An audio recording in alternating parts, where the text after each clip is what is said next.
Boa noite, meu irmão, boa noite, minha irmã, graça e paz a todos. O nosso convidado nesta noite para trazer a mensagem da palavra de Deus é o presbítero e seminarista Carlos. Ele é da Igreja Presbiteriana do Vale das Pedrinhas, do Presbitério Magé.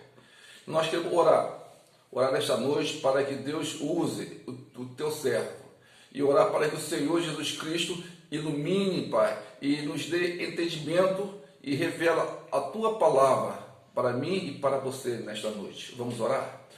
Deus, nós queremos colocar, Pai, o seminarista Carlos, Pai, no teu altar. Senhor, usa ele como seu instrumento vivo, fala ao nosso coração, revele a tua palavra, Deus. E que tua mão santa, poderosa, seja estendida sobre cada irmão nesta noite. E que o Senhor fale naquilo que o Senhor precisa falar para cada irmão. Nos abençoe. E nós te rogamos, em nome de Jesus, amém e amém. Presbítero Carlos, Deus te abençoe. Olá, irmãos da IP Cordeiro, sou o seminarista Carlos Carvalho, aqui da IP Vale das Pedrinhas, em Guapimirim. Desde já agradeço ao reverendo Marcelo Valadão, ao conselho, essa oportunidade de poder estar compartilhando da palavra do Senhor com os irmãos. Desde já envio também um forte abraço da nossa igreja para todos. Em especial também falo aos meus colegas de seminário, Diácono Paulo Henrique, irmão Ítalo, e também um forte abraço ao evangelista Jonas e família, que estão aí agora ombrando com os irmãos lado a lado, sendo bênção, e sendo abençoado por vocês. A meditação desse momento se encontra no livro de Eclesiastes, capítulo de número 1, inicialmente faremos a leitura do versículo 1 ao 3, onde está escrito assim: Palavra do pregador, filho de Davi, rei de Jerusalém. Vaidade, vaidades, diz o pregador, vaidade, vaidades, tudo é vaidade. Que proveito tem o homem de todo o seu trabalho, com que se afadiga debaixo do sol. Irmãos, já atentaram para brevidade da vida, como a vida humana é breve. Atualmente isso tem se tornado tão evidente nos nossos dias por essa crise, essa pandemia a qual estamos passando, em que aprove ao Senhor que o destino de muitos já chegassem ao fim, destino esse que está debaixo do seu controle, porque todos os nossos dias, como está escrito na Salmos número 139, versículo 16, já foram determinados e escritos no livro do Criador. Então nada é por acaso. Mas momentos como esse são de profunda reflexão. Em alguns casos tem sido fonte de bênção para muitos esse momento, de refletir, de ter um momento de pensar melhor, um momento de buscar mais ao Senhor. E para outros, com certeza, tem sido também um momento de angústia. Alguém já disse que nós tememos como mortais e desejamos como imortais. Isso gera um grande conflito interno. Iniciando a nossa exposição, que é no livro de Eclesiastes, um livro que tem sido muito criticado, para alguns é um livro do homem sem Deus, mas esse livro é uma exposição da sabedoria judaica de uma maneira poética, e nele nós encontramos as meditações de um homem dotado de grande sabedoria e experiência, que meditou profundamente sobre a vida humana. Então convido vocês a olharem para essa breve viagem que é a vida, em uma série de 4 sermões, que chamarei de parada. Nessa primeira parada faremos a exposição dos capítulos número 1 e 2. O versículo de número 2 diz assim: Vaidade, vaidade, diz o pregador, vaidade, vaidade, tudo é vaidade. Este homem, que é traduzido como o pregador, o mestre, ele é identificado como o rei, filho de Davi. Ao que tudo indica, seria Salomão. Muitos concordam com essa posição. Ele começa a exposição repetindo por 5 vezes uma palavra. A palavra traduzida para nós como vaidade. E seu significado original seria um vapor. O que é o caráter de algo, representa o caráter de algo temporário, transitório, mutável. E eu gostaria de fazer um paralelo para enriquecermos o sentido com o versículo da carta de Tiago, já no Novo Testamento. Não que ele tenha usado a mesma palavra, mas o versículo representa bem essa ideia,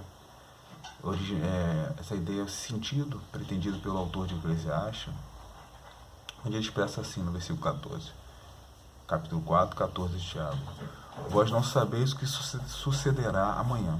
Que é a vossa vida? Sois apenas como neblina que aparece por instante e logo se dissipa.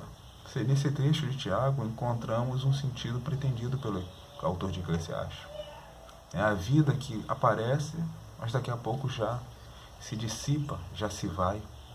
Então, além desse aspecto temporário também, eu gostaria de abordar a característica da névoa, uma característica, um aspecto de incerteza, de dúvida. Em algumas manhãs aqui na minha região, o dia amanhece com um fenômeno atmosférico chamado de cerração, nevoeiro, no qual a capacidade de enxergar a média e longa distância é muito prejudicada. Então, na estrada, isso se torna mais preocupante. Eu, por algum tempo, trabalhava no Rio de Janeiro e viajava para lá às 4 horas da manhã. E quando havia um forte nevoeiro, a coisa era bem complicada para prosseguir, você tinha que ir mais devagar. Em algum momento pensava em parar para esperar aquilo passar, mas não havia tempo para isso. E era preocupante, havia incerteza, havia angústia, como muitos que passam por essa situação provavelmente sentem. Tem que ter todo o cuidado. Isso reproduz, de certa forma, a realidade da nossa vida humana, em que essa situação, vida com tantas variáveis, tantas situações, se assemelha a esse nevoeiro que não vemos com clareza. Em alguns momentos o homem não vê com clareza o que está diante de si. Diante de tomadas de decisões, dentro desse nevoeiro, dessa incerteza toda que o cerca, ele sente angústia, há problemas, e alguns até pensam, infelizmente, em parar e desistem de viver. E diante dessa realidade de incerteza, o pregador lança uma pergunta: que proveito tem o homem de todo o seu trabalho com que se afadiga debaixo do sol? Essa pergunta poderia ser feita com outras palavras. Se neste mundo tudo é passageiro, qual é a vantagem em tudo aquilo que dedicamos à nossa breve vida? Ou ainda, se nesta viagem todas as coisas são mutáveis e estamos de passagem, qual é a recompensa? Essa pergunta é central no livro e é repetida por diversas vezes ao longo de todo o livro. E agora eu vou seguir com os irmãos por trechos. Tem o versículo 4 ao 8, esse primeiro trecho, que é: geração vai, começa assim: geração vai e geração vem, mas a terra permanece para sempre. Nesses versículos ele vai expressar a ideia de que nada muda. A criação move-se em ciclos pré-determinados e contínuos, mas sobre a geração do momento, substituta da geração anterior, mas que em breve será substituída por uma nova geração, descendente fixo, a terra que não passa, que não deixará de existir. Alguns se cansaram e se cansam dessa repetição. O sol nasce, o sol se põe, a água flui e ela volta, o vento sopra e retorna, a onda vem, a onda vai, e é a mesmice, Ele representa esse trecho vai representar essa mesmice da vida, que em alguns momentos desanima alguns.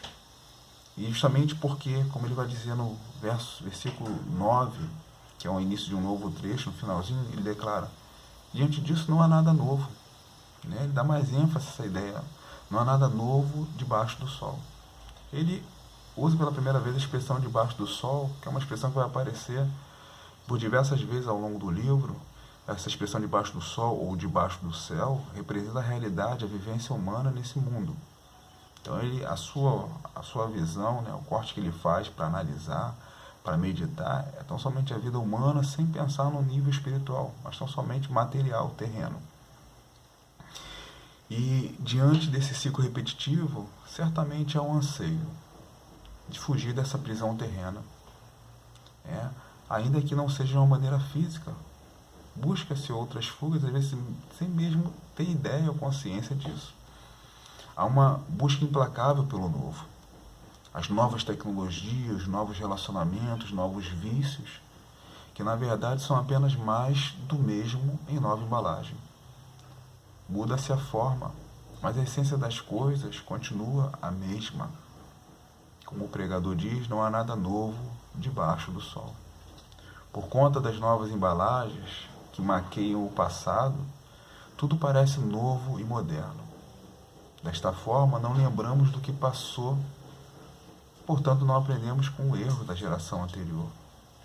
E esse ciclo é contínuo, a próxima geração também não aprenderá com os nossos erros, por pensar que é moderna, há novas coisas, que são expressões da mesma essência.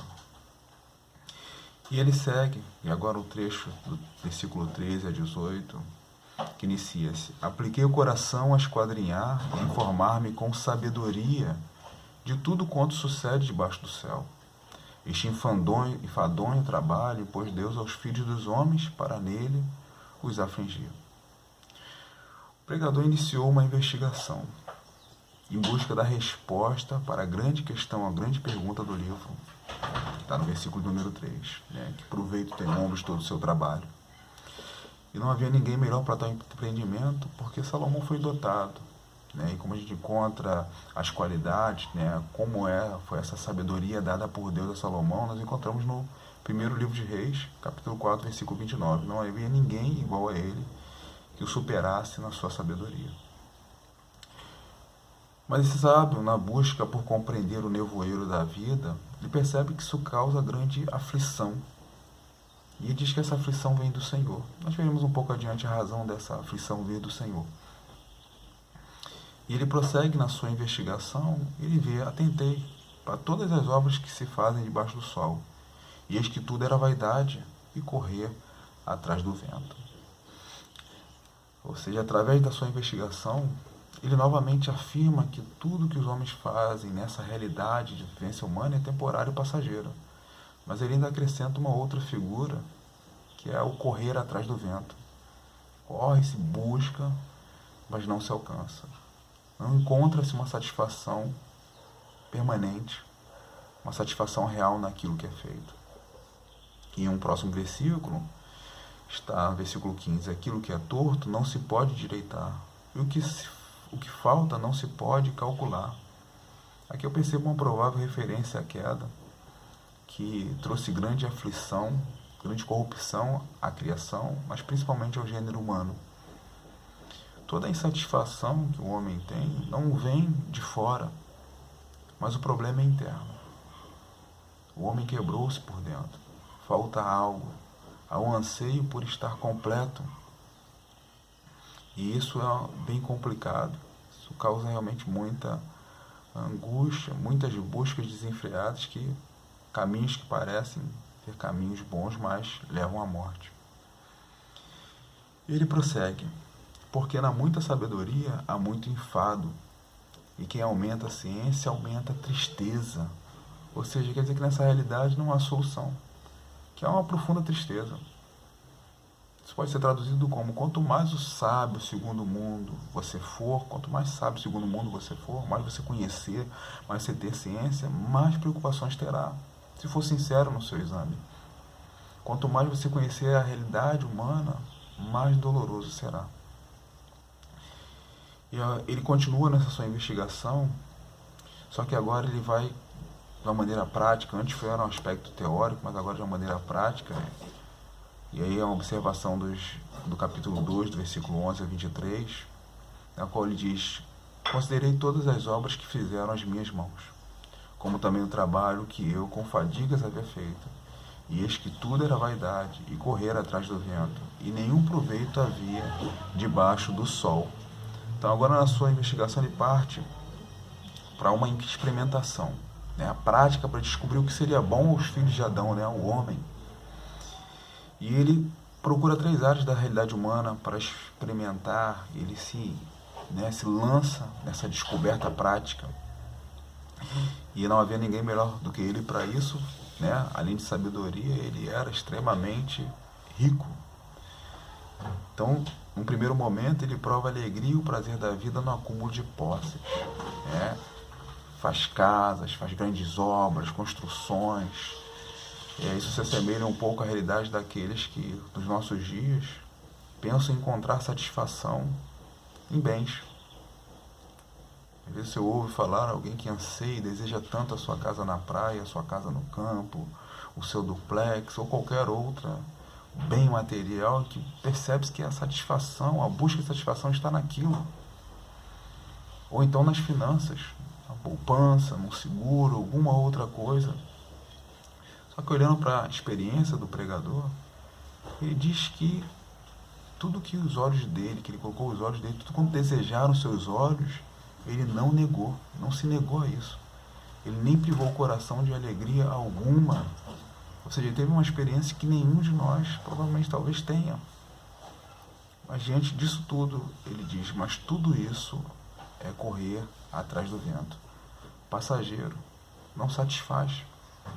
E agora um próximo campo da realidade humana é a sabedoria. A sabedoria tem seus benefícios, é abençoadora para a nossa vida, né? O conhecer, o ter ciência das coisas. E ele, sabendo disso, ele olhando e vê realmente esse bem da sabedoria, mas ele chega a uma constatação que o frustra, que o sábio e o tolo vão para o mesmo lugar. Ou seja, a sabedoria por si também é correr atrás do vento, é passageiro, não satisfaz. E aqui, fazendo uma aplicação para alguns que buscam a sua satisfação numa formação, numa graduação, ou em qualquer outra expressão da atividade humana, em que pensa-se que isso vai ser a completude da vida, né? Vai ser a satisfação. Aprendam com o sábio.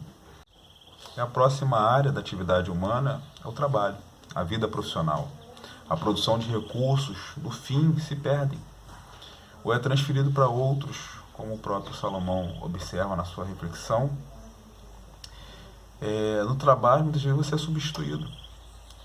E eu creio que alguns podem estar sofrendo graves crises nesse momento, a qual as atividades têm que parar, tiveram que parar. E talvez era o trabalho que te definia, o trabalho que era a sua satisfação, onde você se encontrava, e nesse momento não tem mais isso.